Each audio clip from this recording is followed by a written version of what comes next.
Hello, welcome to Global Outlook. I'm Mary Sitt. We're coming to you today from our homes during this pandemic. You know, in a new CDC survey, 18 to 24-year-olds reported the highest levels of symptoms of anxiety and depression, and a quarter of them said they seriously considered suicide. Here to tell us how to deal with these issues is an expert in psychology and counseling, Dr. Mahnaz Kolaini. She's District Director of Counseling and Ability Services here at HCC and an adjunct professor of psychology. Thank you so much for being with us, Dr. Kolaini. Thank you for having me. I appreciate the opportunity. So can you tell me, why would young people, the survey showed 41% of adults felt anxiety, depression, which is a huge jump over the same period in June of last year. Of course, obviously we have, the coronavirus going around. But among young adults, 63% said they were anxious or depressed. Why do you think it would hit young adults so hard like this? As you mentioned, unfortunately, suicide it's considered almost a sort of a it's a pandemic almost. It's a health crisis, it's a community crisis that many of our communities are dealing with. And the suicide rate is particularly higher amongst teenagers and young adults.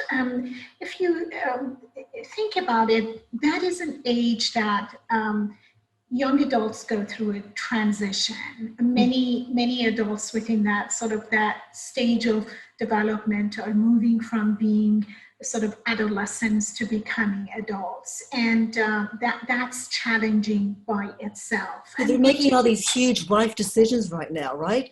Who are they going to let into their lives permanently? What kind of career are they going to choose? What would they major in? When do they leave home? When do they stay home?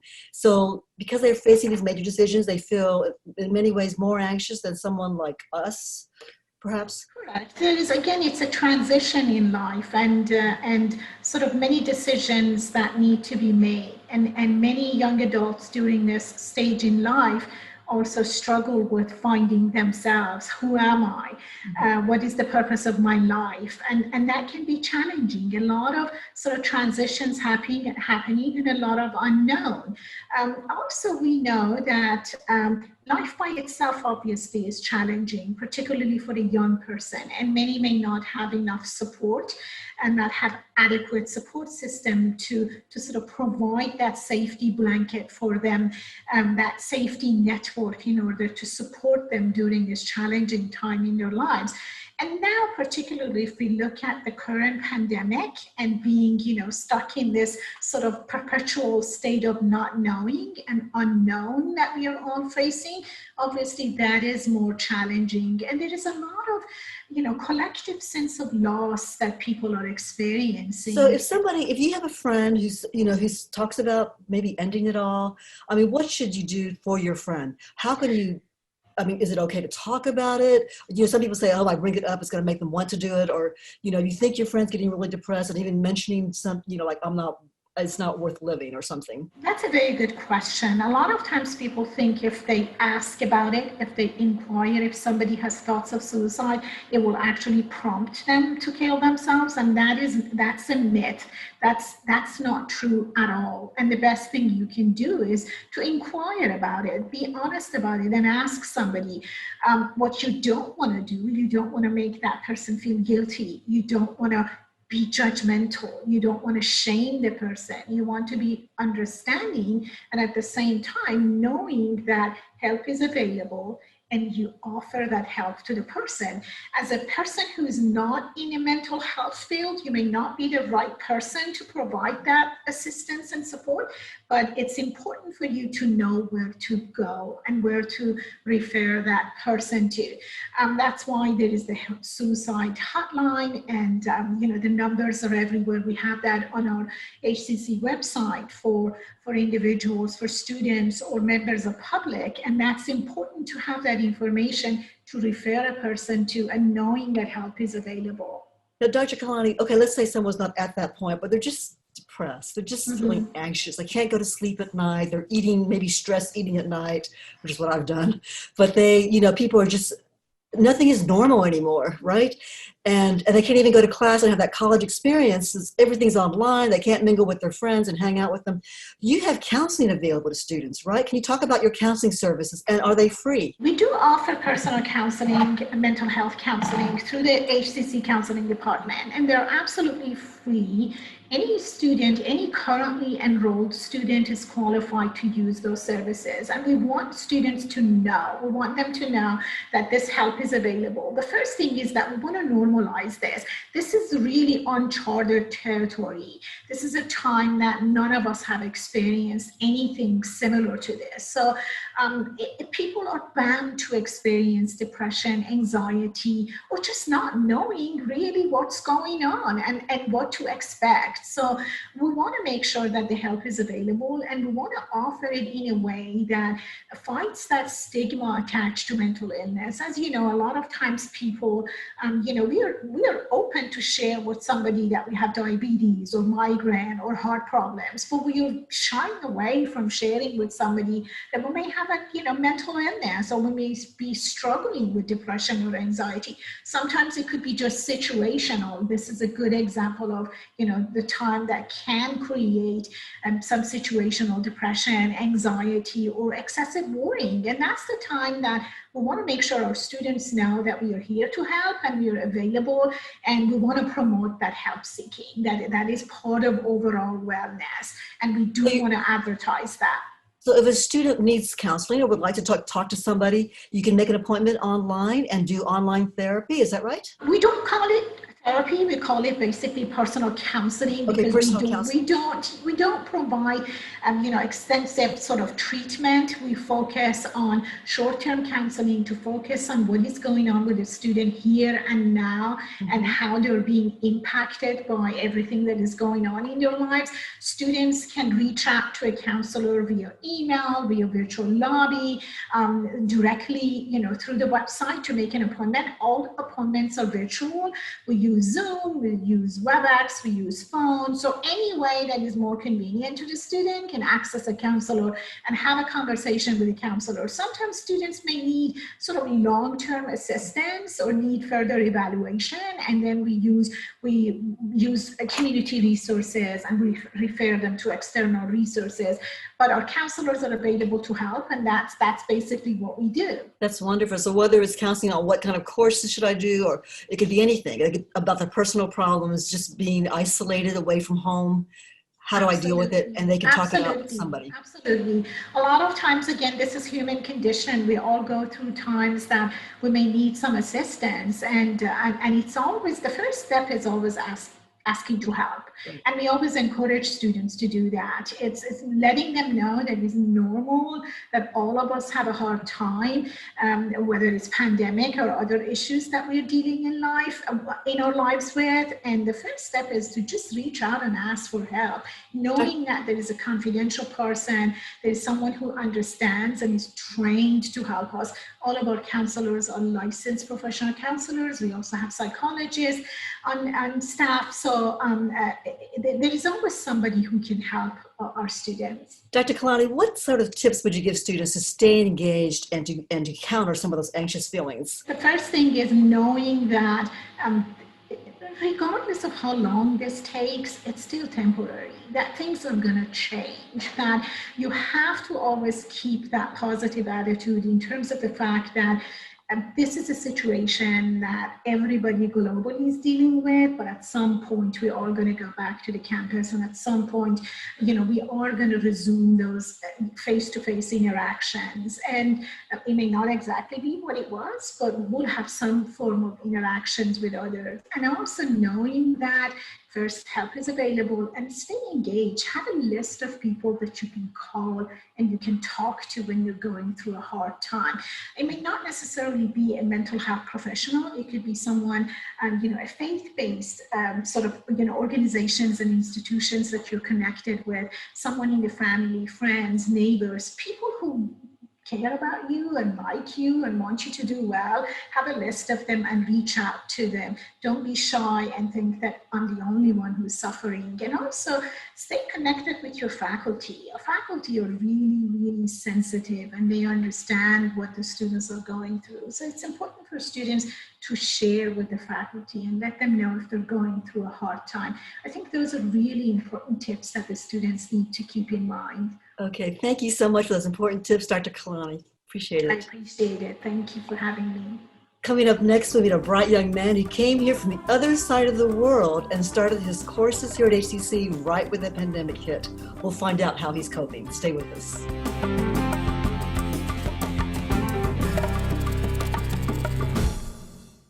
A natural disaster may force you to evacuate, and the coronavirus could impact your emergency plans. So take steps now to help your family and community prepare.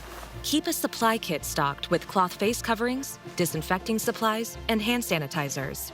Check with local officials about what shelter spaces will be open during quarantine efforts. And remember to review the CDC's guidelines with the whole family. Disasters won't wait. Neither should you. Visit ready.gov/plan to make a plan today. Things could be stranger, but I don't know how. I'm going through changes now. Could spend a lifetime trying to figure it out. I'm going through changes, through all of the strangeness. I'm going through changes now. College is on at HCC. Whether you choose to learn online, on campus, or both, HCC offers a safe, flexible, affordable college experience. Register now at hccs.edu/college your way.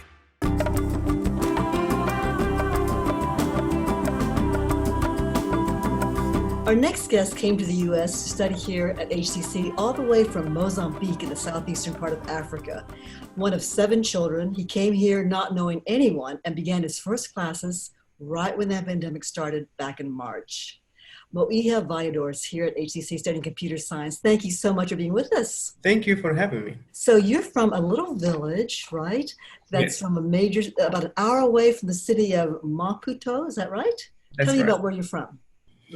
So I'm from Mozambique, which is southeastern Africa.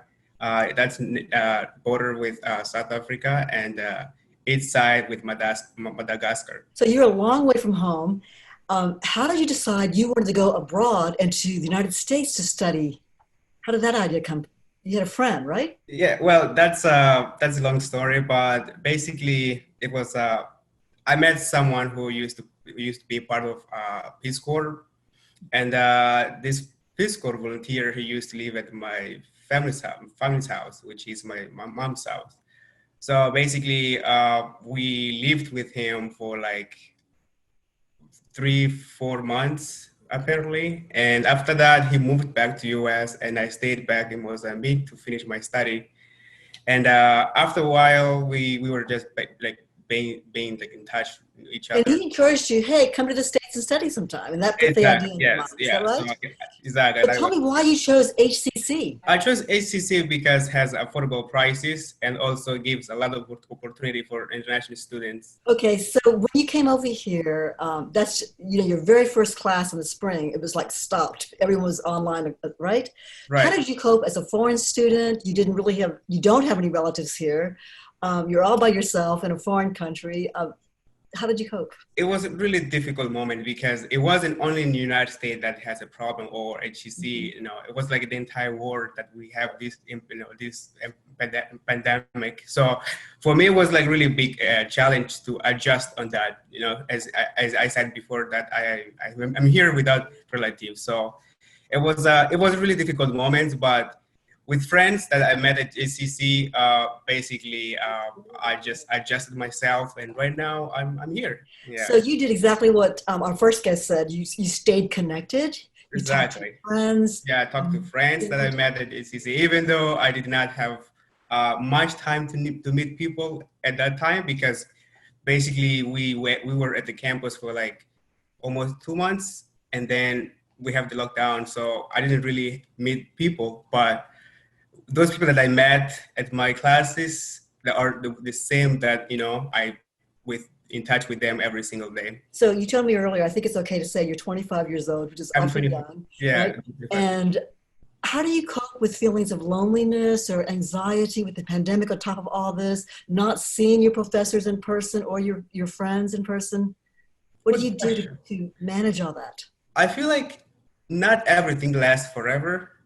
So as long as I put in my mind that this won't last forever, it's just like, it will take maybe a few months more, but everything will be fine. So what I have to do is mostly focus in my reason why I'm here and what I want for my future. That's the main idea. So what I do for health, like my mental, very simple. I spend my time basically reading books and work out. That's the best way to basically exercise. Exactly. Yeah, that's the best way to to relax. And, yeah. So now you're studying computer science. Tell me about your professors and your academic experience here. My academic experience, they're like, they have like pros and cons, but I like my professors. I will say that one of the bad thing about US is that you have a chance to basically know your professor before you enroll the classes. Back home, we don't have that experience. You just enroll in that class. You just like, even though you don't like the professor, you just start with him.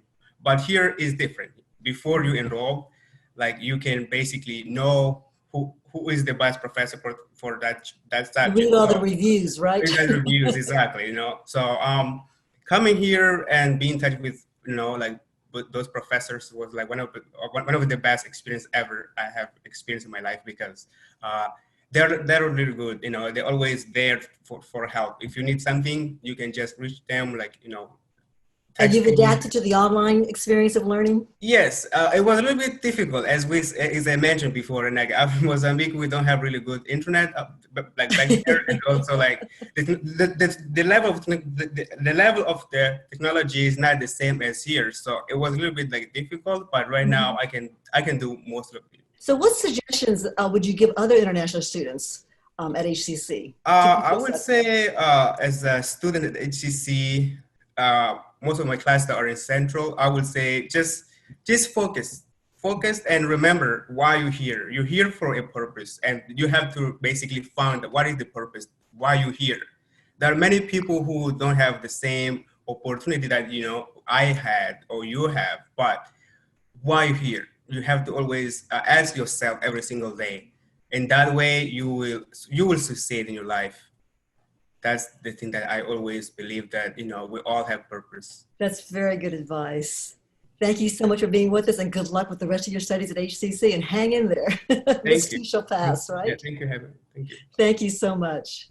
Coming up next, are playgrounds just for kids? Not anymore. Coming up will be an entrepreneur and a seasoned geriatric rehab specialist about the great age movement. We'll explain that when we come back. Stay with us.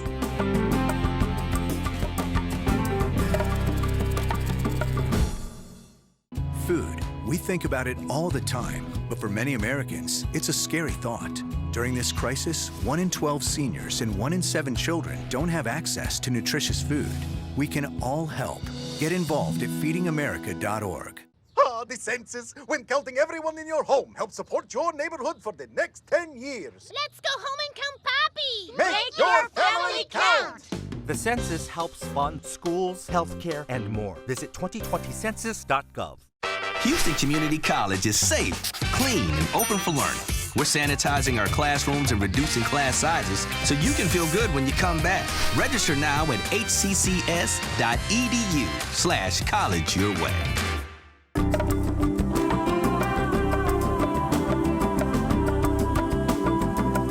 If you think playgrounds are just for kids, our next guest is out to change that concept. Fritz McDonald is the founder of the Great Age Movement, a nonprofit that seeks to create wellness programs in public spaces in Houston. Fritz, thanks for being with us. Thank you for inviting me and our organization. Okay, so you're out to talk about why we should have wellness programs for seniors in public spaces. First, let's define what is a senior. How old is a senior? Well, it's shifting. If you probably notice around town, they have these senior apartment complexes that begin at 55 and up. They also have inclusive resorts around Texas where you can actually move into almost like a country club setting, and the ages start at 55. Our organization tends to focus on a little bit older, and that's our starting point. People in assisted living centers, independent retirement centers, and also getting people from various organizations like the Chinese Community Center, the Salvation Army. They manage quite a few senior facilities. Are you talking about Medicare age and up, Fritz? Yes, I generally it's 65 and up, but I just wanted to stress 55 and up is kind of where the term senior is including. Yes. Okay. So why is it important to have public spaces for wellness programs? The history with having seniors and programs tend to be seen in churches and senior community centers held by precincts with various activities. But a lot of seniors are still kind of stuck at home and or in their facilities, and the outings are limited to shopping, like going to Walmart and the occasional museum or to a winery. Those do exist. But what I and our organization would like to do is to increase representation of seniors in our community spaces. That includes our focus parks and museums. And we're fortunate enough to have over 19 museums in the museum district. And of course we have, the city of Houston has over 200 actual parks. Only 150 of them have been developed. So we want to bring our seniors to these settings and guide them through activities that make them feel purposeful and a part of our community fabric. What sort of community wellness programs do you plan once this pandemic is over? Can you talk about that? Yoga classes, what kind of things? Yes, so we started this organization with developing a senior playground. And what that is the one we're doing is 21 fitness stations. And it's specifically designed for older people. It's based on models used in Europe. In fact, China was the first to establish a national law that states seniors have to go to these wellness fitness parks starting back in '95. And that kind of spread through Asia and into Europe. And these parks, playgrounds have been modified to separate equipment, to bring equipment together and essentially get the seniors out into these green spaces. And so our main drive is the playground. We have one that we're setting up right now at St. Dominic's Village, which is across from the Houston Zoo and the Texas Medical Center. The property gave us 10,000 square feet, and we installed the equipment. We're waiting on permits to complete it.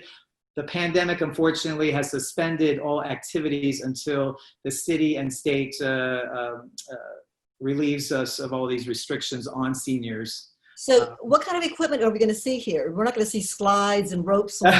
No, actually what we're going to see is like moving bridges that you walk across. There's going to be Tai Chi wheels to work on range of motion. Older people tend to have atrophy in their necks and shoulders and hips. Mm-hmm. And so the equipment kind of focuses in on that balance, strengthening, cardio work. We'll have an elliptical bike. We'll have a recumbent bike. We have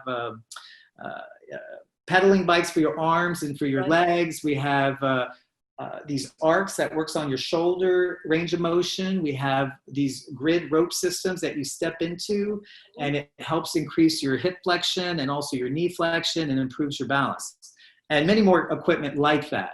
And will you have classes too outdoors? Exactly. So we're not just throwing some metal out there in the field. What we're doing is we're creating an environment that seniors are probably familiar with and comfortable with, because a lot of people have had rehab at some point. Mm-hmm. And we're essentially providing trained volunteers who will take you through the exercise programs, and they can come on our schedule, and we'll hopefully build through technology a routine workout so they can measure their progress over time when they return. Now, another project we already launched last year in February of 2019 is in partnership with the Health Museum. Mm-hmm. And we created this program. It's an original series called the Senior Art and Exercise Program. And it's a 35-minute workout through the Health Museum. So essentially, you're moving through the museum as you look at art, doing various exercises. And we start with stretching in the theater. We work our way to the atrium to do brisk walking for cardio with some body pumping. And then we work our way around their mechanical heart, where we do balance work. Everything is tied into curated music from the 50s, 60s, 70s, and 80s. And then we round it out with some meditation. And then our organization provides a free healthy lunch at the Health Museum for our seniors. And then the Health Museum provides a speaker. It could be a doctor, a nutritionist, focused on senior topics. When you go through this program, it's led by a person. You don't just go, it's not a self. It's our master instructor, and I basically trained her on all these functional movements. And is it free to people, to the seniors? It's free. Our organization funds the whole thing. And we basically arrange, the way we've started is we try to get seniors in groups. So we've made arrangements with major senior community centers. I mentioned before the Chinese Community Center, the Salvation Army. There's some various compounds where they have assisted living, independent living, and nursing homes where they bring their most able people to us, and we basically bust them in and do the programming. How have you been able to survive during the pandemic? Because that's just sort of shut everything down, but you're still going. What are you doing to survive? Tell me about that. It's definitely been challenging. We're fortunate in terms of our entire board, including myself. I have a full-time job. I work about 60 hours a week, but I dedicate all my free time to this organization, and essentially we have no heavy costs, or it's very minimal, the cost. So every dollar that's donated goes to our programs. And when the pandemic hit, the Health Museum reached out to me to see if we can continue educating our seniors. So we started a program on live stream in partnership with the Health Museum every Saturday at 10 a.m. And so we do various exercises. Last week I taught Tai Chi. We do healthy cooking shows. We do how to make like DIY projects, do it yourself, wind chimes, gardening. I had one of our board members who's the conservation director for Memorial Park come and talk about the park and how seniors play a role. So it's a garden variety show, and it's been our way of really reaching to thousands of viewers. Fritz, why is exercise so important, especially to seniors? I mean, it's just like the best medicine, but tell me why.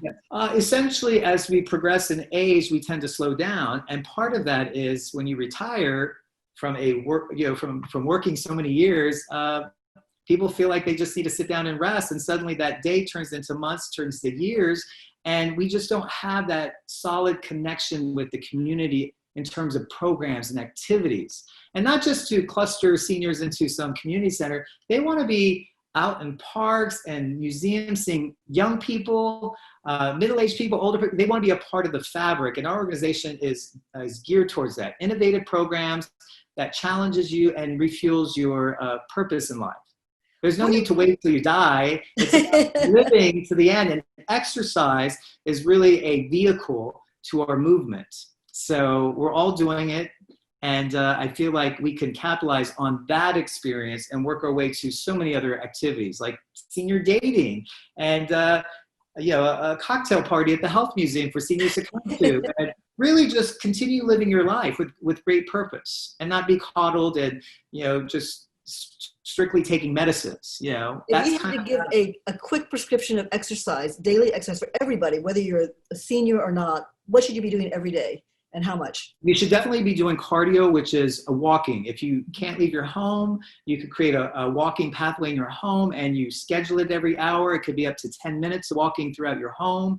If you go to our website or Facebook, we have all our videos from the last 10 episodes for the Health Museum, in which I show you how to work out in your kitchen, how to work out in your bed. You just need to work every muscle in your body. So start small and see what we have to show you on our show, which are very simplified and easy to do to get people motivated, and work your way to some cardio. So cardio and strengthening are key elements to your exercising daily. We'll check out those videos. Great age movement. We should all be a part of that movement in some way, right, Fritz? Please, yes, absolutely. We're continuing. Okay, we'll find out more on your website. Thank you so much for being with us. Thank you. That's all for this edition of Global Outlook. You can find us every Friday and Sunday at 7:30 a.m. and p.m., plus Saturday at 10 a.m. Or you can go to our website, hccs.edu/podcast, and download to go. And you can always see the full video version on HCC's YouTube channel. I'm Mary Sitt. Thanks for joining us.